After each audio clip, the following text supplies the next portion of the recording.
two more then. But if you do 1, 2, 3 and clap. 1, 2, 3. No, we're going now. Alright, I'm back in Manchester, and my name's Johna. I'm here to talk to old Manchester punk Ian Moss. Hi Ian. Hello, Johna. What was Manchester like around about 1976 before punk? Manchester was like some Dickensian slum. It was all black everywhere with the soot.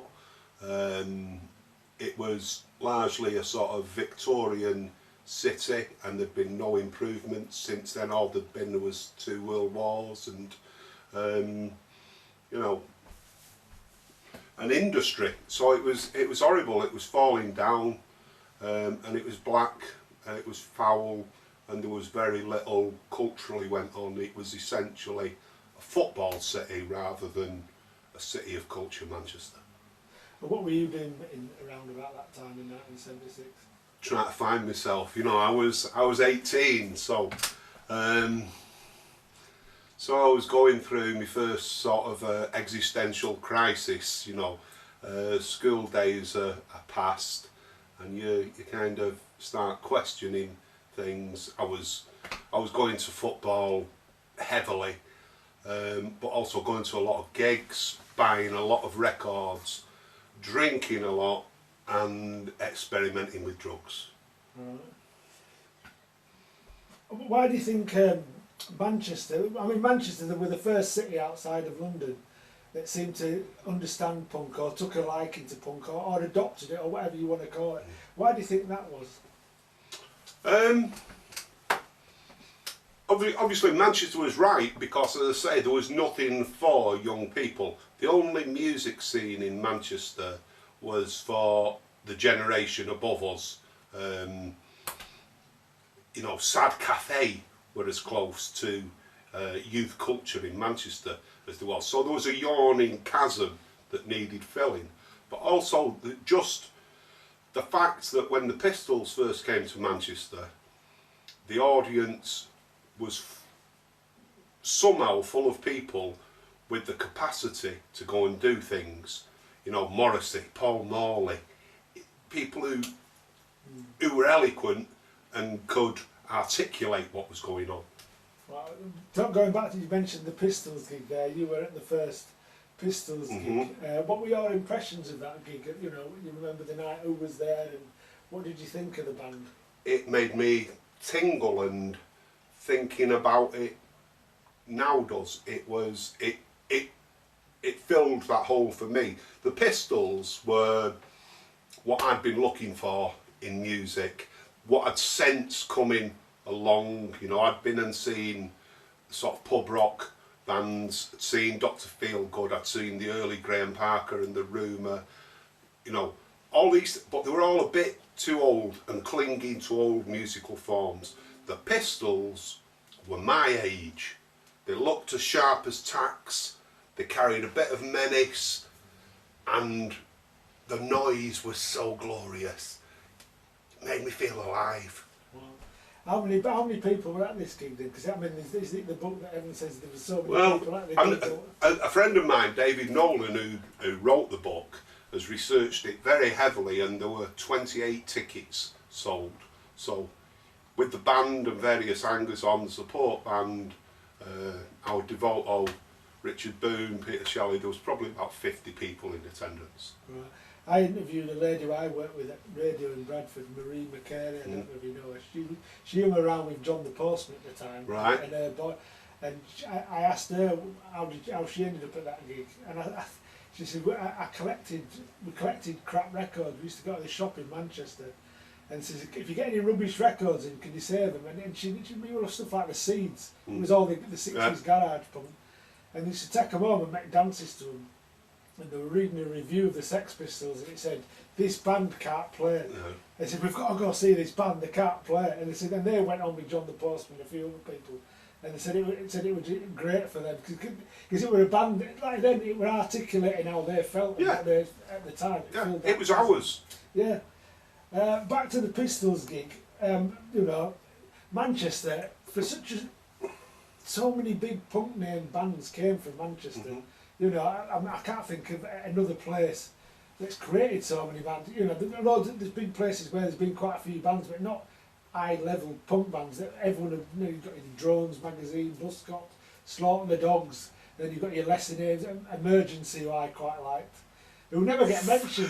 No, I'm not surprised actually. I always saw this used to support people like The Fall and Joy Division. But I mean, there was some you've not met, John Cooper Clarke, The Fall, The Freshies. Oh, that's what I mean, there's you so know, many. Francie Kelly I've got their Bakers. single actually, yeah, Simply Red, but Mick Hucknall. Well, that was my brother's band, the Francie Kelly Were Bakers. it? Wow, nice. On Chiswick.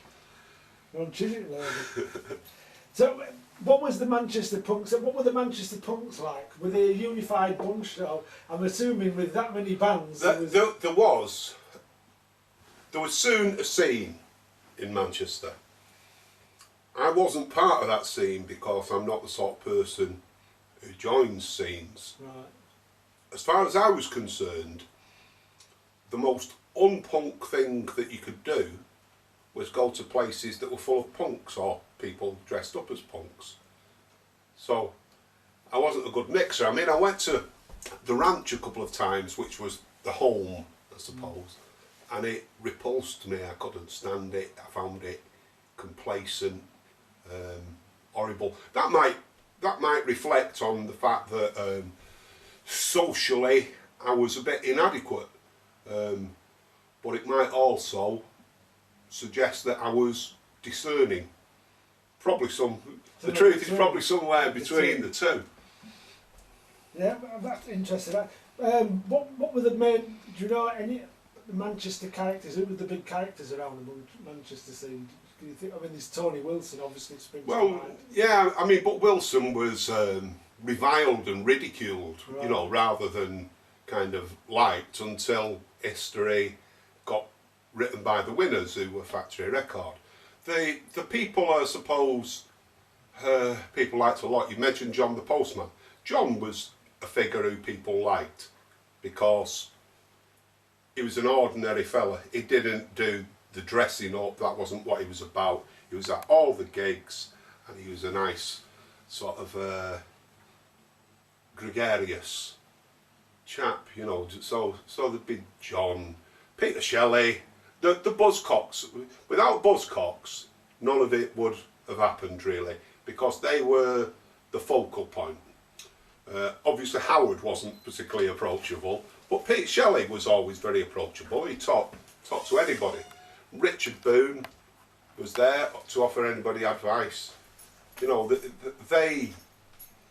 their part is understated, if anything, because when you consider they basically started the independent music scene with New Hormones. So they started a label, they started a club, the Beach Club. You know, they were immense. Everything that Factory takes credit for, you know, a label and a club. Buzzcocks had done that already anyway. This is what I don't like rebranding history, you know. Like I said, with the and Factory have kind of rewritten the history. The terms Joy Division is one band in particular. I think you know, I've seen them about 4 or 5 times. I don't particularly like them or dislike them. Until Martin Anick got his hands on it and sculpted that sound, which was magnificent, they were no more interesting than the Drones or Slaughter and the Dogs, basically. I did meet John the Postman. I came over to Manchester for the Rock Against Racism gig in '78 with the Buzzcocks. Alexandra Park. Well, we didn't even get to the gig. We came over the night before. I had a friend from Middlesbrough who lived in London. He was a lawyer. I still can't remember his name. And we stopped at his house up near Strange Ways Prison. But we went into town to Pips, and there was no punks about. We ended up there were loads, all these 12 dance floors, and we met this punk girl in the Bowie Roxy room. And I don't know, we just ended up getting, there was a black club next door. That was great.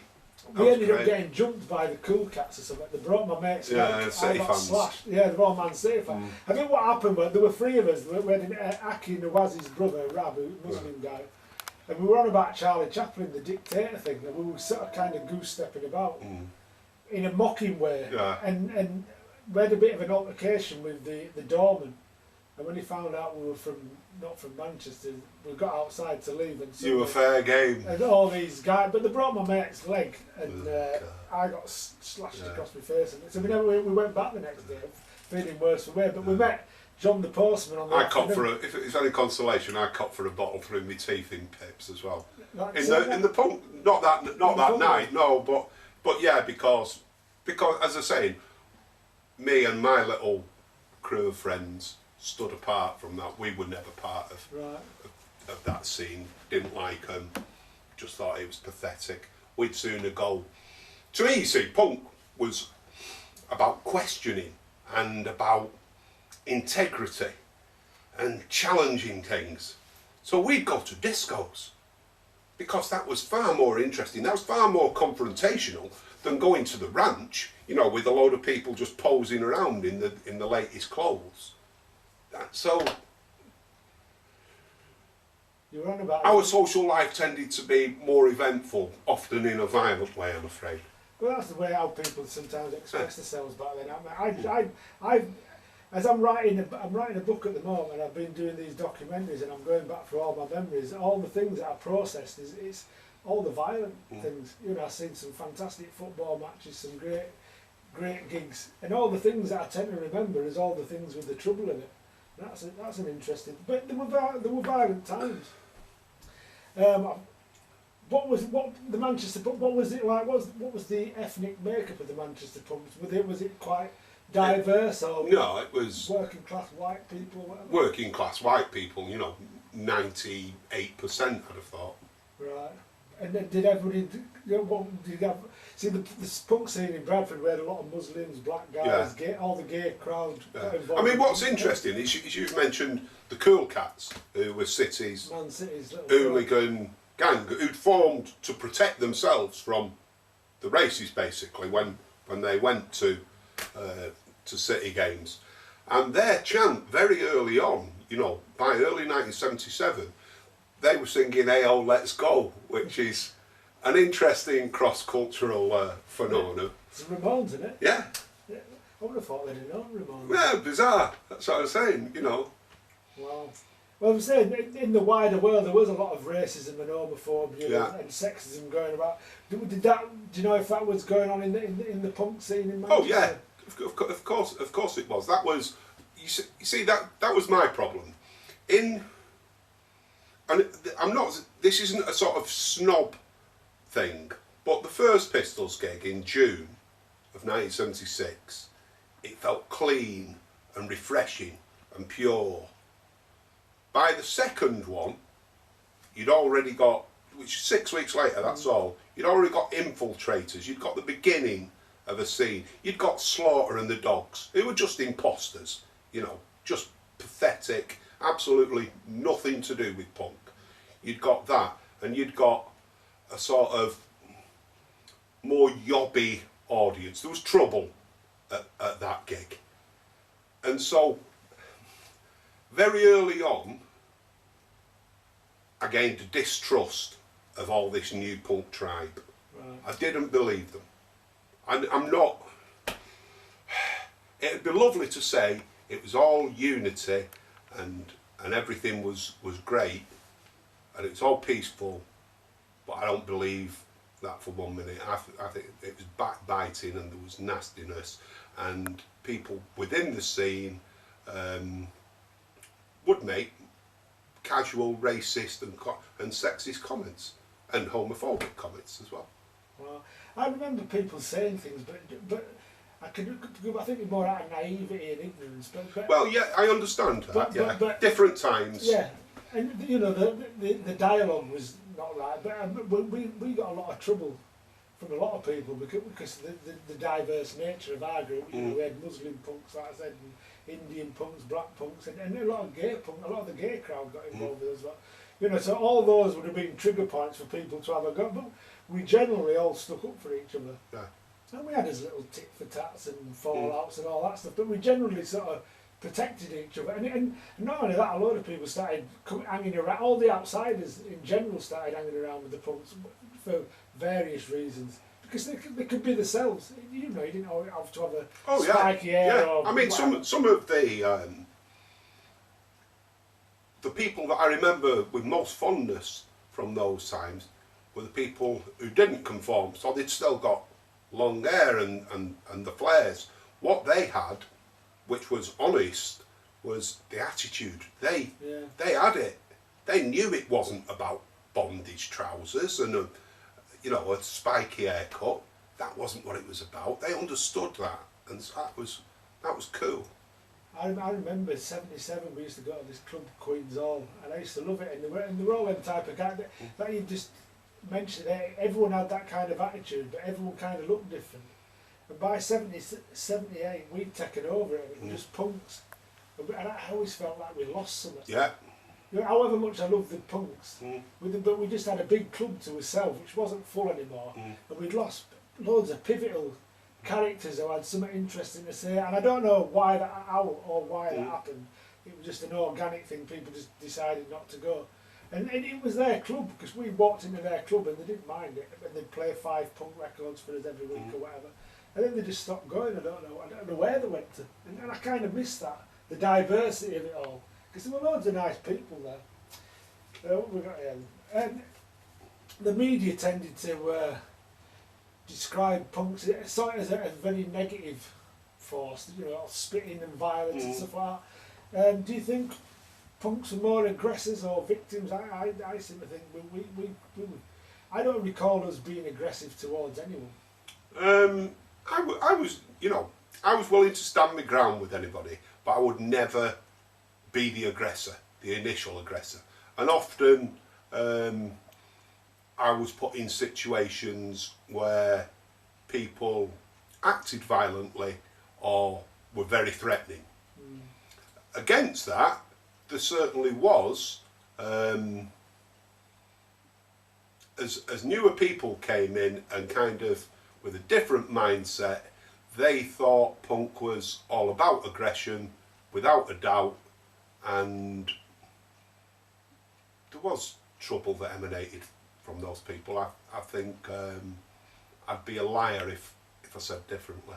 I didn't say. I remember going to Leeds in '77, and I think it was Ultravox, and I remember meeting these guys, and they were saying, "Oh yeah, we love punk, we love all that, but yeah, we can't stand Sex Pistols." And say, "Well, why not?"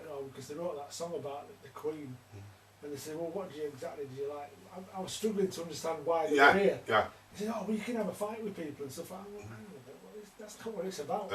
The whole thing to us, they said, we don't like Sex Pistols, God save the Queen track all very much. But Leeds had the distinction of having 2 National Front punk bands. This is long before Screwdriver and all the other shit. You know, and they used to go to Mecon's gigs and Gang of Four and start fighting. They came to Bradford for Buzzcocks and Penetration in '78.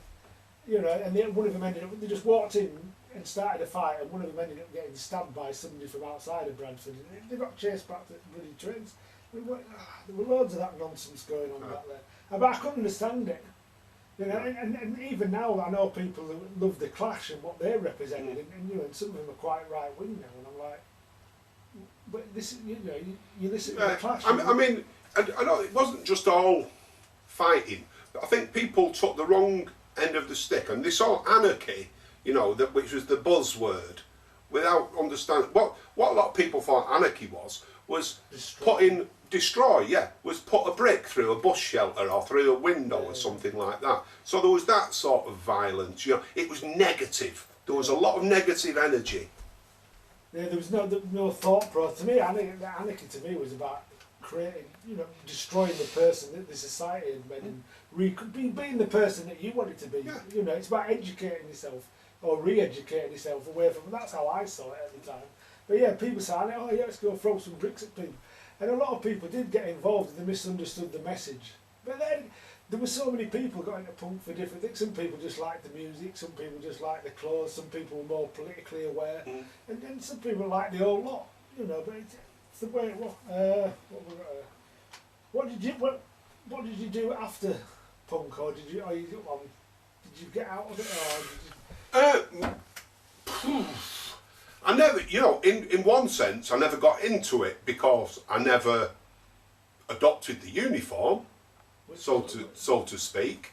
You know, so in that sense, I I never got into it, but I'm still, to this day, I mean, I'm 59, and I would still say I'm defined by punk. What happened to me internally and the thought processes that I went through, it made me much more questioning, and beyond that, not just questioning other people as well, questioning myself. It made me have the courage of my convictions to do the right thing, which isn't always easy, because as an 18-year-old, you probably think one of the most important things is to be popular, have a lot of friends, and by doing the right thing all the time, you'll become more unpopular and lose a lot of friends. But obviously you retain the ones who are important. Quality, not quantity. Yeah. But that's a poor question actually, because I think you've probably described how I felt. I mean, I stopped dressing like a punk probably around about 1980. I think when I saw Exploited, to be honest, and I just thought, I don't know, I'm going past tense now. As I thought at that time, I thought this is becoming a bit cartoony. On a musical side, by mid 1978, I'd still, you know, there were still bands who I'd go and watch. I retained an interest, but I wasn't there all the time, and I was more likely to go to a Northern Soul all nighter at a weekend. But even in 76 and 77, as I've said, I never joined any scene, and I was just as likely to be at the Free Trade Hall listening to the Halley Orchestra playing Beethoven, or at the theatre watching Harold Pinter play, or the cinema watching a Martin Scorsese film, as I was, you know, well, more likely than going watching The Drones or, you know, watching Slaughter and the Dogs. That wasn't ever my bag.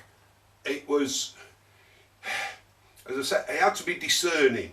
It was like filtering the legitimate from the imposters and cutting the crap out. When I spoke to you on phone, I was quite interested in what you said about punk and punk rock, and you were sort of like, oh yeah, and you were talking about the bands who you thought kind of fitted into each camp. Yeah. And I found you want that list again? I thought it was an interesting. Well, I'll expound my theory for you here, right? I think this is legitimate, though others people might think this is very pretentious. I think there is two sorts of punk, basically. You've got punk as the attitude that has been with us for centuries and just rears its head every now and again. People who want to challenge the status quo, people who want to change things, right? That's punk. And then you had punk rock with the big capital R for rock, and they played a generic sound that fitted a marketplace, and therefore they were more the problem than the solution, because their ideals were to fit the same gap that Led Zeppelin or Deep Purple had done. They wanted groupies, money, lots of beer and drugs, and big swimming pools and apartments in Bel Air. So to me, the only real punk bands of 76 from England were the Pistols, the Slits, X-Ray Specs, the Fall, the Prefects, Subway Sect, and that might be about it. Wow. I remember staying the Slits once, and there were like no band I'd ever come across. I was quite young, I was about 16, and it just seemed to me like a racket. You know, they didn't sound, you know, it was all over. I don't know if it was poor musician at that point, because I didn't really understand how music was formulated at that time. It just sounded like a big noise, but everyone was going mental. Everyone was on stage with them and everything. It sounded like chaos. Yeah. But a beautiful sound. A beautiful chaos, and the very nature that it was women seizing the moment, exactly, seizing that empowerment. They'd seen the possibility and they were taking it. But that's what I loved about punk as well, though, because it broke a lot of barriers down and taboo. You know, until that point, rock and roll was a male-dominated thing. You know, and then suddenly we've got penetration, X-ray specs and slits. You know, Wayne County, Jane County thing going on. Well, it was still Wayne County at that point. And it opened the doors for a lot of people. That's what I loved about punk. It gave people the confidence to just get up on stage and do it. And there seemed to be no rules. Anyone seemed to be able to go and just do it.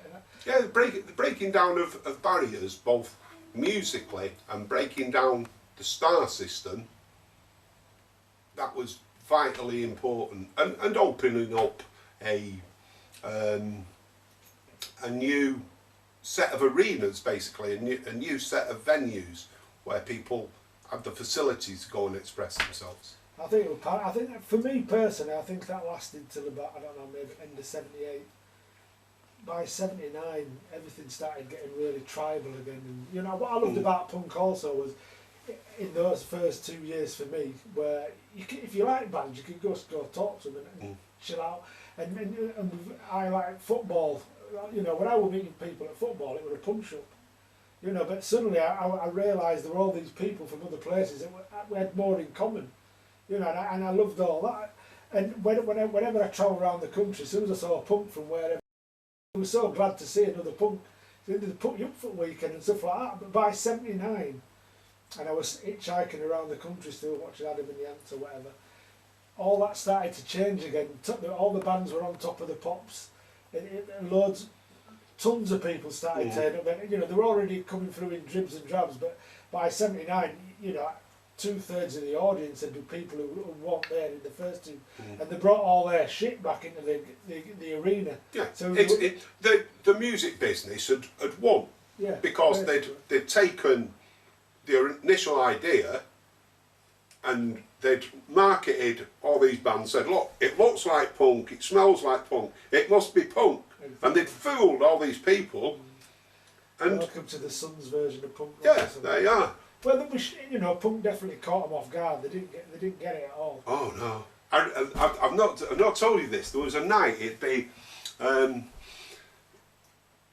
It was as Nevermind the Bollocks came out, and I was in Manchester at Rafters watching The Only Ones, and Steve Jones and Paul Cook, our Sex Pistols, came in, and they were doing a promotion the next day for Nevermind the Bollocks at Virgin Records on Lever Street. Anyway, I'd spoken to them before at Pistols gigs, so said hello, and at the end of the night, Steve Jones said, do you want to come back to the hotel for a drink? So me and a couple of pals ended up going to the Midland and getting riotously drunk on Richard Branson's money until they stopped serving us. Anyway, I woke up, usually hungover, in Paul Cook's room at 11 o'clock the next morning, which was a Friday, and I needed to go to work, because if I didn't go to work, I had no money, I needed to go and get paid. So I had to go and face the music. So I got into work for the afternoon, and I was called before the bosses, because I had quite a responsible position. And they called me up, and I'd got this Anarchy t-shirt that I'd swapped again with Paul Cook, a Vivian Westwood Anarchy t-shirt, ripped up beer stained jeans, you know, it was a mess. And they said to me, we noticed your absence this morning, where were you? And I said, I was out getting drunk with the Sex Pistols, and it was then like a knife through the heart. You could see them recoil in horror, you know. Such was the sort of demonisation of that band at that point in time. And that's one of my happiest moments. Didn't sacking them. I was walking a fine line. I went voluntarily only a couple of months later. It was another music inspired event. I went to see Patti Smith, and I took a lot of acid, and I got all empowered by Patti Smith, and I got home and on acid wrote a resignation note. And then in the morning I'd sealed it, so I didn't know what was in it.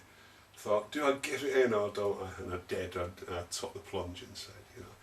Wow, nice. Going back to, I mean, you like yourself, you got involved in the football thing. How did you find that? because I got quite a lot of hassle for being a punk at Leeds, even though even though the line it was really. I remember people saying stuff to me like, "Oh, you're you know, everything that you represent, we hate." You know, he talked to them. I said, "Who are them?" He says, "You know, the packies and the niggers and stuff like that." He says, "You're a communist." I said, "How am I? What? Because I talk to people from different." He says, "But it doesn't really matter. But we still kind of like you, but you look shit, and you're always the butt of all the jokes and stuff like that." But you had that kind of shared experience because we got into a bit of trouble. And what I realise is when you've got kind of a shared experience with people, it overrides what I represented. They hated what I represented, but because we had those shared experiences, there was a strange kind of bond to it all as well, though. But I was still the butt of all the jokes and all that type of thing. Yeah, I mean, when I first, I mean, obviously, even if I'd wanted to, you know, there was nowhere in the north where I could have gone and bought a pair of leather trousers and a mohair jumper and all that sort of stuff. So, by the time the 1976-77 football season started, I'd commandeered an old suit of my dad's, you know, and I was just going in this old suit, you know, and just looking very different from everybody else who in that period all had longish hair, and it was sort of everybody was double denimed, basically. Yeah. So I stood out, and I think it just confused people initially. After Grundy, when they understood what was going on, I'd get the occasional snide remark, but like you were saying, I was a sort of well-known face amongst a group of supporters who went on their way to United, and so that overrode it. What was interesting was in that initial period was I'd go and obviously United always had a big London support. So for the southern games in London and Ipswich, etc., I'd bump into these four lads who were in the posh trousers and the mohair jumpers, all from, you know, off the King's Road, and I knew what they were about, and they knew what I was about, and we'd have a chat about what was going on. It was a good exchange of information. Oh yeah. That was interesting, and it was nice, and they were very, very loyal to it. I remember coming out of the ground at Tottenham, and it really came on top. There was not only Tottenham, there was Chelsea and Millwall all out for us, and it was pretty heavy. And I was with these, and obviously they're from London, and they stood out, and they said to me, "Look, we're going to get battered, but there's not much point you getting battered with us. Don't feel like you should stay with us. You get off," which was very honourable of them.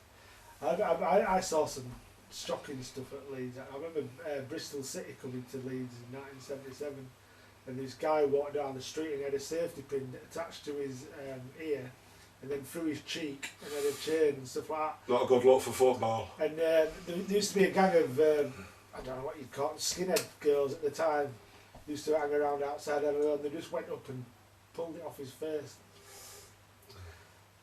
Just even mention it now, I can still remember. There was one other punk guy at Leeds from Barnsley, and it was around in '77. Then he just disappeared. I don't know where he went, but there was literally nobody else at Leeds. And I used to go and watch Leeds, and police would be lifting me. I remember we played Man United when that year when you had to win the league. You had to win at Ellen Road to win the game, and I was outside the ground, and coach of Man United fans came up and had a go at me. And the police just run through and nicked me, and they said, I said, "What are you nicking me for?" I said, "Well, it's easier to nick you than nick me." Oh, yeah. Said, "Yeah, but I missed the bloody game." I went at Old Trafford one year and I had like a seditionary bondage suit on. I'd been to a gig somewhere and gone straight to the match, and Leeds and Man United fans were kind of having a bit of a standoff with each other, and I was just walking through all middle, and suddenly this police officer just rode all the way through on his horse and pulled up in front of me and goes, "What fucking planet are you from, lad?" And And everyone around us just kind of started laughing. What do you think? Do you think punk changed anything in the long run? I mean, obviously it changed me. Yeah, it changed individuals, and if you empower individuals, they can go on and do great things. So in Manchester, punk changed everything. Because the right people were affected, and they went off and formed bands, they wrote, they took photographs, they designed, one became a smarmy TV presenter, and between them they instilled a confidence in the city and made the city glamorous. For the first, you know, outside of George Best, Manchester hadn't been glamorous, you know. People wanted to come. Students flocked to Manchester because they wanted to be where it was at. And if you get intelligentsia flocking in, you know, money follows. So Manchester was built, I think, on the punk explosion. It changed Manchester architecturally. I think all modern Manchester stems from that. We can see it with all the other bands that have come through. Yeah, I mean, you look how Liverpool was left behind. You know, you look at architecturally, look at Liverpool and Manchester. Why does Manchester look like that and Liverpool still, you know, largely look like a city from the last century? That's an interesting point, is that actually. I mean, the bit of that, I think Liverpool's more known for, is it known for actors rather than musicians or something? There's quite a few actors. Maybe so. I mean, no, I like Liverpool. I like Liverpool. It suits, you know, Liverpool suits me more than Manchester in many ways. I'm comfortable in that environment.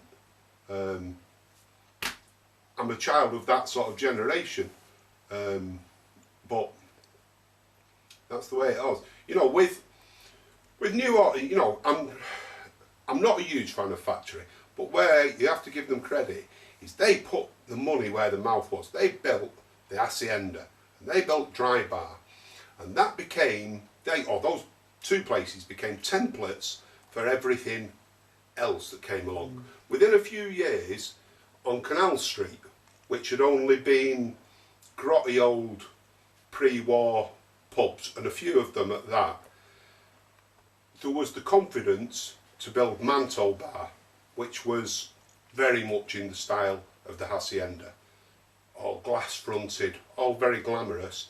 And so you built that was the start of what is the modern gay scene in Manchester on Canal Street, which is again hugely important to Manchester and hugely important to, oh, I'm bothered, but hugely important to the economy of Manchester.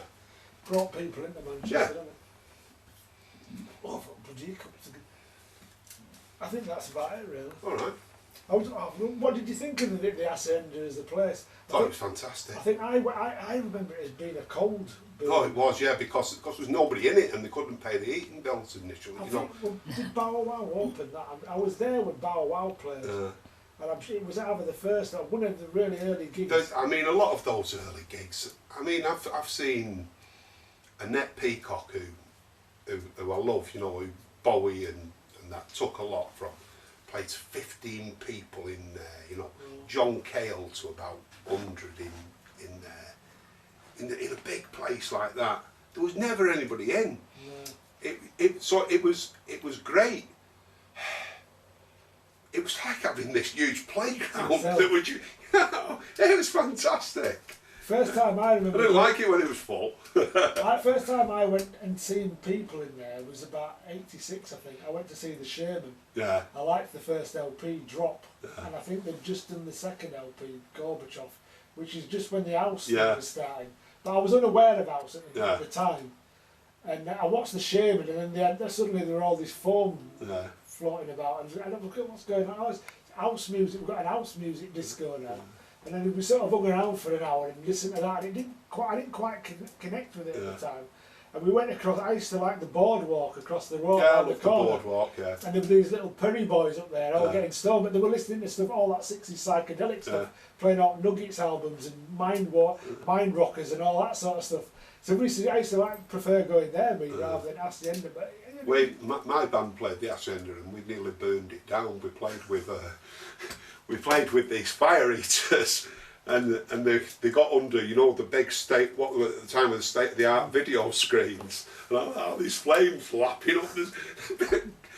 They come running up, you know, get out of the way, get out of the way. Right, anyway, that's the end of that. I would like to thank you for a fantastic interview. Thank you for travelling over, it's been a pleasure. You're welcome, cheers.